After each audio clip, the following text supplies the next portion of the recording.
எப்படி இருக்கீங்க? இன்றைக்கி நம்ம வீட்டில் மஷ்ரூம் பிரியாணி பண்ண போகிறேன். மஷ்ரூம் எடுத்து வச்சாச்சு. 250 கிராம்ஸ் இதுக்கு ஆக்கலாம் மஷ்ரூமு.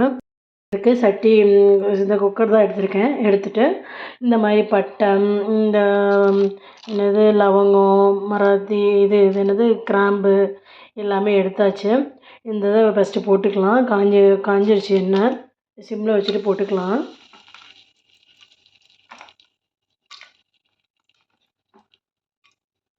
ரொம்ப ஸ்பைசஸ் போட்டால் ரொம்ப நல்லா இருக்காது. அளவோடு போட்டால் தான் அது கரெக்டாக இருக்கும். ஓகே, இது இதாகட்டும். அதுக்கடுத்து வெங்காயம் சேர்த்துக்கலாம்.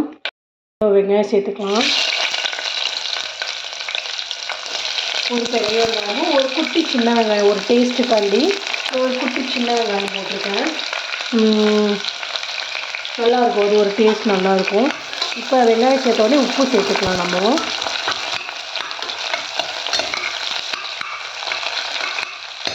யாருக்கு மஷ்ரூம் பிரியாணி பிடிக்கும்னு கமெண்ட் பண்ணுங்கள். இந்த மாதிரி வெஜிடேரியனாக இருக்கிறவங்களுக்கு இந்த மஷ்ரூம் பிரியாணி வந்து ஒரு நல்ல ஒரு விருந்தாக இருக்கும். லைக் நம்ம மட்டன் பிரியாணி மாதிரி அவங்களுக்கு இந்த வெஜ்ஜில் மஷ்ரூம் பிரியாணி நல்லாயிருக்கும். ஓகே, நம்ம ஃப்ரெஷ்ஷாக இருந்துச்சு மஷ்ரூமு. ஓகே, மஷ்ரூமை பண்ணிடலாம் அப்படின்னு சொல்லிட்டு இன்றைக்கி ஒரு பிளானு. சிம்பிளாக தான் இன்றைக்கி லஞ்ச் வந்து மஷ்ரூம் பிரியாணி. காலையில் வந்து தோசை, தக்காளி சட்னி. உங்கள் வீட்டில் என்ன பிரேக்ஃபாஸ்ட் லஞ்சுன்னு கமெண்ட் பண்ணுங்கள். பார்க்குறீங்க, ஆனால் யாருமே கமெண்ட் பண்ண மாட்டேங்க. கமெண்ட் பண்ணுங்கள். உங்களுக்கு எங்கள் வீடியோலாம் பிடிச்சிருக்கா? நான் சொல்கிற டிப்ஸ் எல்லாம், சமையல் குறிப்பெல்லாம் ஃபாலோ பண்ணுறீங்களா? ஏதாச்சும் பண்ணிங்கன்னா கமெண்ட் பண்ணுங்கள். நீங்கள் பார்த்துட்டு அதை செஞ்சு பாருங்கள். இது கொஞ்சம் வதங்கட்டும். 4 பல்லு பூண்டும் கொஞ்சம் அரை இஞ்சி வச்சு தட்டி வச்சுருக்கேன் இடித்து. இதை தான் இப்போ தட்ட போகிறேன். வந்து சீரக சம்பா அரிசி தாங்க எடுத்திருக்கேன். ஒரு 1.5 டம்ளர் அரிசி எடுத்திருக்கேன்.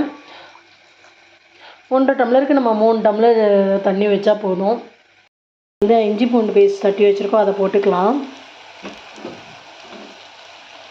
இஞ்சி பூண்டு நான் எப்போவுமே தட்டி ஃப்ரெஷ்ஷாக தாங்க போடுவேன். நான் ஸ்டோர் பண்ண மாட்டேன். ஏன்னா வந்து எனக்கு ஸ்டோர் பண்ணுறது பிடிக்காது. அதனால வந்து அப்பப்போ இந்த உரலில் வச்சுட்டு நங்குன்னு தட்டி நான் அப்படியே போட்டுருவேன். இப்போ தான் நல்லா ஸ்மெல்லு ஜம்முன்னு அடிக்குதுங்க. நல்லா ஜம்முன்னு இருக்குது. முன்னாடி வேலைக்கு போகிறப்பெல்லாம் அவசரமாக போகிற மாதிரி இருக்கும். நல்லாவே சமைச்சு சாப்பிட்ற மாதிரியே இருக்கும். பட் இப்போது ரிலாக்ஸாக இப்போ வேலைக்கு போகிறதில்ல. வீட்டில் இருந்து பிள்ளைங்கள பார்த்துக்கிட்டு சமைச்சிக்கிட்டு தான் இருக்கேன். அது கொஞ்சம் ரிலாக்ஸாக பிள்ளைங்களுக்கு ஸ்பெண்ட் பண்ண மாதிரி இருக்கும் டைமு. அதனால் வந்து கொஞ்சம் ஒரு பிள்ளைங்களுக்கு டைம் கொடுத்த மாதிரி இருக்கும். நம்மளும் நல்லா சமைச்சு சாப்பிட்ட மாதிரி இருக்கும். நிஜத்துலேயே நம்ம வந்து நம்ம உடம்ப பார்த்துக்கணுங்க. எல்லா மதர்ஸுமே ஒர்க்கிங் மதர்ஸ்னால் ரொம்ப கஷ்டம். அதையும் பார்த்து இதையும் பேலன்ஸ் பண்ணி ரொம்ப ஸ்ட்ரெஸ்ஃபுல்லாக இருந்துச்சு எனக்கு. அதனால் கொஞ்ச நாள் ரிலீவ் பண்ணியாச்சு ஒர்க்கில் இருந்து. ஆனால் வெளிநாட்டில் ஒர்க் பண்ணுறதுன்றது பெரிய விஷயந்தாங்க. ஏன்னா வந்து அங்கே கொடுக்குற ப்ரெஷரு, அப்புறம் பாப்பாவுக்கு இங்கே வந்தவொடனே சொல்லிக் கொடுக்கணும், தம்பியை பார்த்துக்கணும். நைட்டு தம்பி வந்து லேட்டாக தூங்குவான். எல்லா இதுவுமே நம்ம மேலே தாங்க விழுவும். அதனால் வந்து கொஞ்சம் ஒர்க் பண்ணி கொஞ்சம் சேவிங் பண்ண கொஞ்சம் நம்ம குடும்பத்தை பார்க்குறதுக்கு நம்ம வந்து முயற்சி பண்ணிக்கணும். அதுதாங்க நல்லது. அவங்க குழந்தைங்களுக்கும் தம்பி கொஞ்சம் நல்லா பேசி பழகிட்டானா பிரச்சனை இல்லை. ஸ்கூல் சேர்த்துட்டானா அதுக்கடுத்து நமக்கு பிரச்சனையே இல்லை. என்ன இருந்தாலும் நம்ம ஆரோக்கியமாக செஞ்சு தர மாதிரி குழந்தைங்களுக்கு வராதுங்க.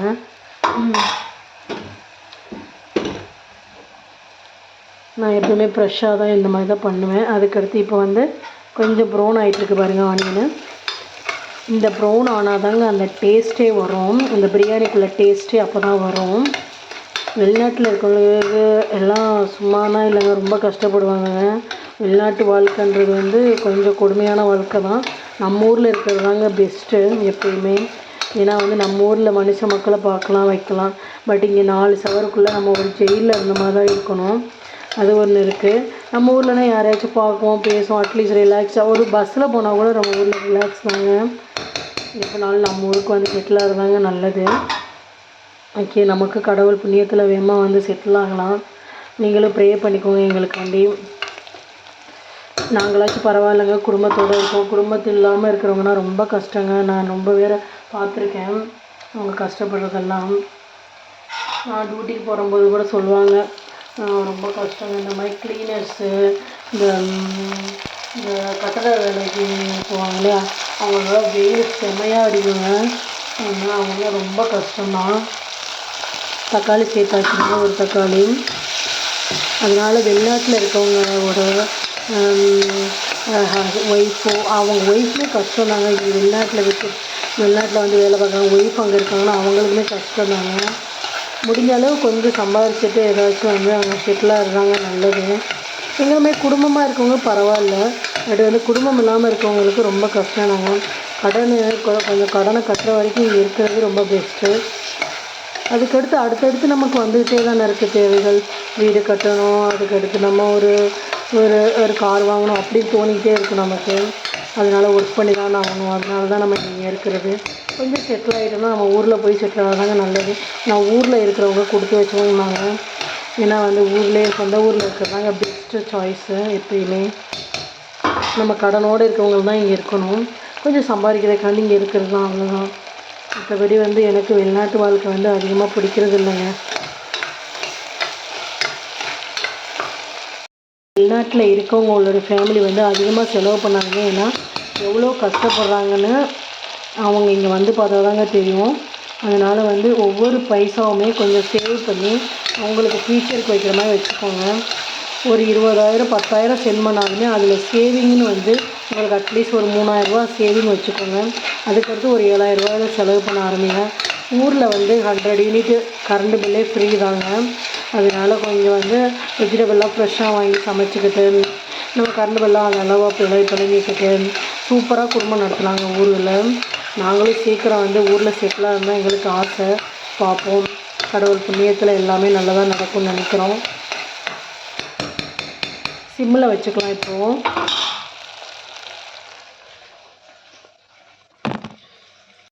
மாதிரி மஷ்ரூமை வந்து நல்லா கழுவிக்கோங்க. அதில் பிளாக் எதுவும் இல்லாதபடி கழுவிக்கோங்க. மாதிரி வந்து வெளிநாட்டு வாழ்க்கை வந்து நிரந்தரமான வாழ்க்கை இல்லைங்க. நாளைக்கே நம்ம போகணுன்னு சொன்னால் போய் தான் ஆகணும். இந்த நாட்டில் இருக்க முடியாது. அந்த மாதிரி சுச்சுவேஷன் தான் துபாயில் இருக்கும். ரொம்ப பேர் வந்துட்டு செட் ஆகலைன்னா ரொம்ப இது பண்ணுவாங்க. ஆனால் வந்து கொஞ்சம் கடனை கட்டி முடிக்கிற வரைக்கும் கொஞ்சம் இருக்கிறது நல்லது. ஒரு வீடோ ஒரு காரோ இந்த மாதிரி வாங்கிட்டு கொஞ்சம் நம்ம செட்டில் ஆன பிறகு போகிறது ரொம்ப நல்லதுங்க. ஏன்னா இங்கே இருந்துட்டு நம்ம ஒன்றும் இல்லாமல் போனால் ஒன்றுமே யாருமே ரிலேட்டிவ்ஸே யாருமே மதிக்க மாட்டாங்க. அதனால் வந்து இங்கே இருக்கும் போதே கொஞ்சம் வந்து சேவ் பண்ணாதாங்க நல்லது. தேவையில்லாத செலவை வந்து குறைச்சிக்கிறது ரொம்ப நல்லது. ஓகேங்க, வெஜிடபிள்ஸ் எல்லாம் கட் பண்ணிக்கலாம். மஷ்ரூம் எல்லாம்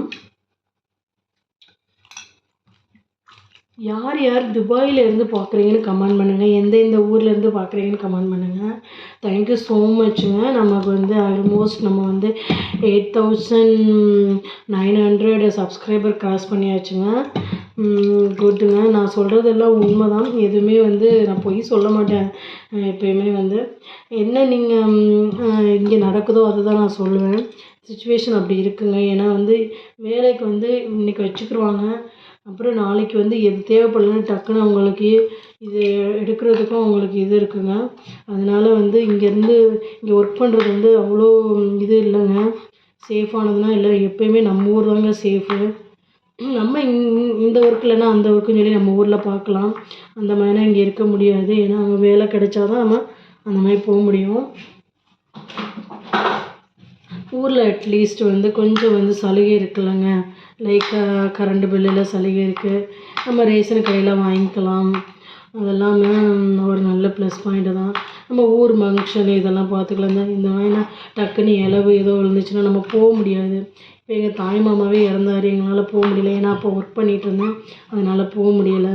இதெல்லாம் ஒரு ட்ராபேக்கு தாங்க இந்த வெளிநாட்டு வாழ்க்கையில்.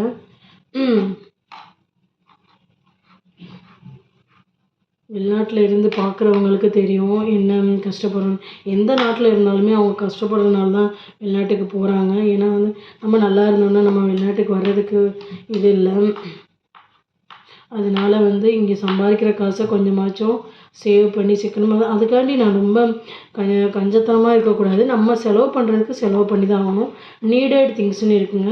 நீடடு தேவையான செலவுன்னு நமக்கு இருக்குது. அந்த தேவையான செலவு செஞ்சது போக மிச்சத்தை வந்து நம்ம சேவிங்லையோ ஏதாவது ஒரு ஃபிக்ஸ்டு டெபாசிட்லையோ எதில் ஒரு இதில் போட்டு வைக்கிறது நல்லது. அட்லீஸ்ட் நான் ஸ்டார்டிங் இந்த பிகினர்ஸ் கல்யாணம் முடிஞ்சவங்கெல்லாம் நீங்கள் எல்லாமே இந்த மாதிரி வந்து என்னது இந்த காசு உங்களுக்கு சேர்ந்த உடனே என்ன பண்ணலான்னா கோல்டில் இன்வெஸ்ட் பண்ணலாம். Atleast gold atleast 1 gram 2 gram gold எடுத்து வச்சாலும் கூட முன்னாடி வந்து நம்ம மொத்த நகையாக கூட எடுத்துக்கலாங்க.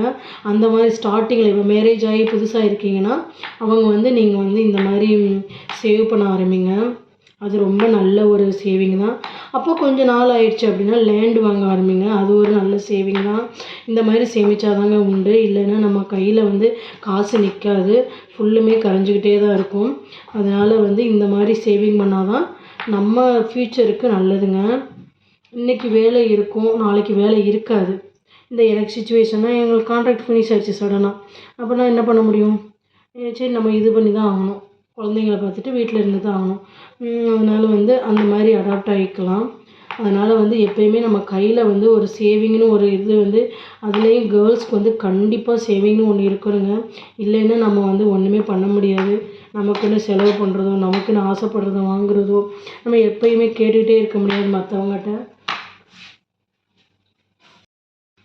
உங்களுக்கு ஏதாச்சும் சேவிங் பற்றி உங்களுக்கு டிப்ஸ் வேணும்னா எனக்கு சொல்லுங்கள்.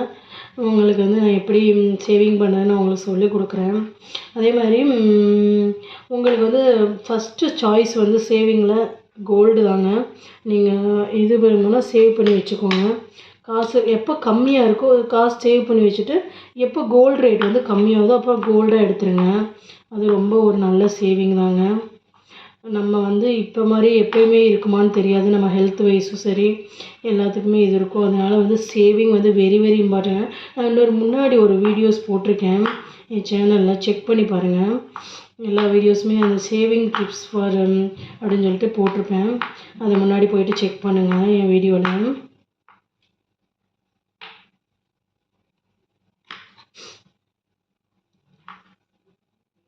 எந்தெந்த ஊர்லேருந்து பார்க்குறீங்கன்னு எனக்கு கமெண்ட் பண்ணுங்கள். ஏன்னா இந்தியாவிலேருந்து தான் ரொம்ப பார்க்குற மாதிரி எனக்கு வந்து அனலிஸ்ட்டு சொல்கிறாங்க. இன்னும் நம்ம வந்து சேனல் வந்து இன்னும் நம்ம அப்ளை பண்ண ஆரம்பிக்கலைங்க. ஏன்னா இன்னும் அப்ளை பட்டனே ஓப்பன் ஆகலை. நமக்கு 8000 சப்ஸ்கிரைப் வந்தாலும் இன்னும் அப்ளை பண்ண ஆரம்பிக்கலை. இன்னும் கொஞ்சம் கிரிட்டீரியா இருக்குதுன்னு நினைக்கிறேன். அதை முடிக்கணும். அதனால தான் இப்போ 90 டேஸில் வந்து 3 மில்லியன் அடிக்க சொல்லியிருக்காங்க. ஆனால் வந்து நம்ம ஆல்மோஸ்ட் வந்து 2.8 மில்லியன் ரீச் ஆகியாச்சு. 9 மில்லியன் கூட ரீச் ஆகியாச்சு. சி எப்போ வந்து நமக்கு வருதோ உங்களுக்கு சொல்கிறேங்க. அட்லீஸ்ட் ஷார்ட்ஸ் போனஸ் வச்சு நம்ம அப்ளை பண்ண முடியுமான்னு பார்க்கலாம். ஆனால் ஷார்ட்ஸு கூட இப்போ வந்து ரொம்ப ரொம்ப கிரிட்டீரியா வச்சுருக்காங்க. இந்த மாதிரி காப்பிரைட் ஆகிடக்கூடாது, ரொம்ப ரூல்ஸ் இருக்குங்க. யூடியூப் நடத்துகிறது வந்து லேசுப்பட்ட காரியம் கிடையாது.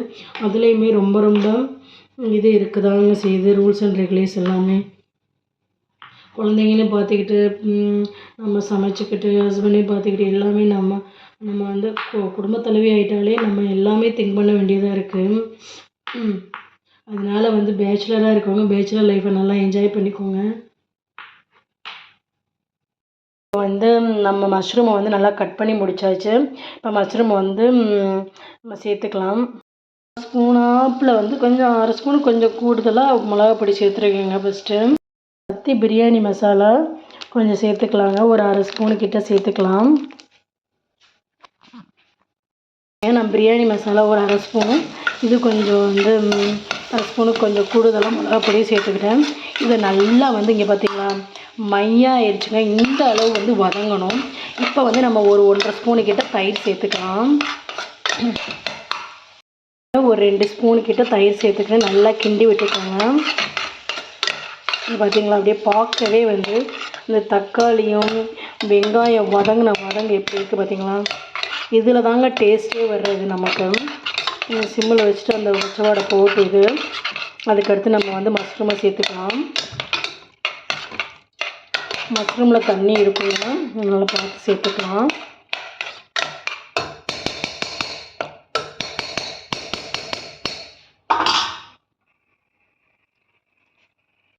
நிமிஷம் ஆயிடுது. நம்ம மஷ்ரூம் வந்து சேர்த்துக்கலாம். இந்த மாதிரி கொஞ்சம் வந்து பச்சை வாடை பிறகு சேர்த்திங்கன்னா அந்த ஒரு மசால் வாடை இல்லாமல் சூப்பராக இருக்குங்க பிரியாணி. மஷ்ரூம் அதிகமாக வர மாதிரி தான் இருக்கும். ஏன்னா வந்து நாங்கள் 4 பேர் தானே, அதனால் வந்து இது அப்படியே வச்சா கூட கருத்து போயிடும். அதனால் வந்து எல்லாமே வெட்டி காய்கறி அதிகமாக சாப்பிட்ட மாதிரி இருக்கும் மஷ்ரூம். இது நல்லா வதக்கிக்கலாம். இதில் வந்து தண்ணி விட ஆரம்பிக்கும் நல்லா வதக்குனா. இது பண்ணி வச்சுருங்க. புதினா நம்ம வீட்டில் இல்லை, அதனால் கொத்தமல்லி மட்டும் போடலாம். இருக்கிறத வச்சு பழச்சிக்கலாம். அதனால் வந்து பிரச்சனை இல்லை, இருக்கிறத வச்சு சமைக்கலாம். இதுவும் டேஸ்ட்டாக தான் இருக்கும். ஆனால் புதினா இருக்கிறவங்க புதினா வந்து கொஞ்சம் ஒரு கைப்பிடி அளவு போட்டுக்கோங்க, அது டேஸ்ட்டாக இருக்கும். இப்போ வந்து நல்லா வதங்க ஆரம்பிச்சிருச்சுங்க. இங்கே பார்த்தீங்களா, கொதன்னு இப்படியே எடுத்து நம்ம வந்து சப்பாத்திக்கெல்லாம் வச்சு சாப்பிட்டோன்னா அப்படியே அருமையாக இருக்குங்க.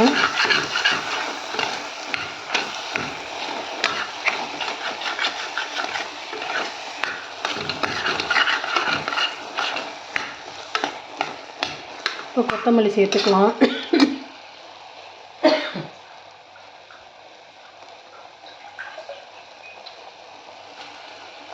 ஆனால் புதினா இருக்கவங்க புதினா சேர்த்துக்கோங்க. புதினா கொஞ்சம், கொத்தமல்லி கொஞ்சம் சேர்த்துக்கோங்க. என்கிட்ட புதினா இல்லாத வச்சு நான் கொத்தமல்லி மட்டும் சேர்த்துக்கிறேங்க. இதில் வந்து உங்களுக்கு இந்த நேரத்தில் வந்து உங்களுக்கு சப்பாத்தி சாப்பிடும் போல் இருக்குன்னா இதில் கொஞ்சம் எடுத்து வச்சு சப்பாத்தி சாப்பிட்டுக்கலாம். நீங்கள் சூப்பராக இருக்குங்க. இது நானுமே கொஞ்சம் எடுத்து வைக்கலாம்னு நினைக்கிறேன். அடுத்து துபாயில் எப்படி பட்ஜெட் போடுறது, பட்ஜெட்டிங் வீடியோ வேணும்னா எனக்கு கேளுங்க. நாங்கள் எப்படி வந்து குடும்பத்தை இங்கே ரன் பண்ண முடியுது. ஏன்னா ஃபேமிலியாக இருக்குது, பாப்பா படிக்கிறா, எல்லாமே நம்ம இது இருக்குது, தம்பிக்கு இருக்குது, தம்பிக்கு பேம்பர்ஸ் வாங்கணும். ஆனால் குழந்தைய வளர்க்குறது வந்து இந்த காலத்தில் சும்மா ஒரு லேசான காரியம் கிடையாதுங்க. ஏன்னா வந்து அவங்களுக்கு தேவைப்படுறது நிறைய இப்போ வந்து தேவைப்படுது. ஆனால் என்ன தேவையோ அதை நான் கண்டிப்பாக வாங்கி கொடுப்பேங்க. நான் அடுத்து உங்களுக்கு குழந்தைகளுக்கான சர்ப்ரைஸ் ஒரு வீடியோ கொஞ்ச நாளாகவே பிள்ளைங்க கேட்டுட்ருக்காங்க. கொஞ்சம் டாய்ஸு அது வந்து சர்ப்ரைஸாக அவங்களுக்கு ஆர்டர் பண்ணி கொடுக்கலாம் அப்படின்னு நினச்சிட்ருக்கேன். கொஞ்சம் நெக்ஸ்ட் வீக்காக அது வரும், லேட்டாக தான் வரும்னு நினைக்கிறேன். அந்த பிறகு அவங்களுக்கு சர்ப்ரைஸாக கொடுக்கணும். ஒரு சர்ப்ரைசிங் வீடியோ இப்போ நம்ம எடுக்கலாம். ஓகேங்க. இப்போ நல்லா வதங்கிருச்சு. கருகாத மாதிரி போட்டுக்கோங்க. நல்லா வதங்கிருச்சு.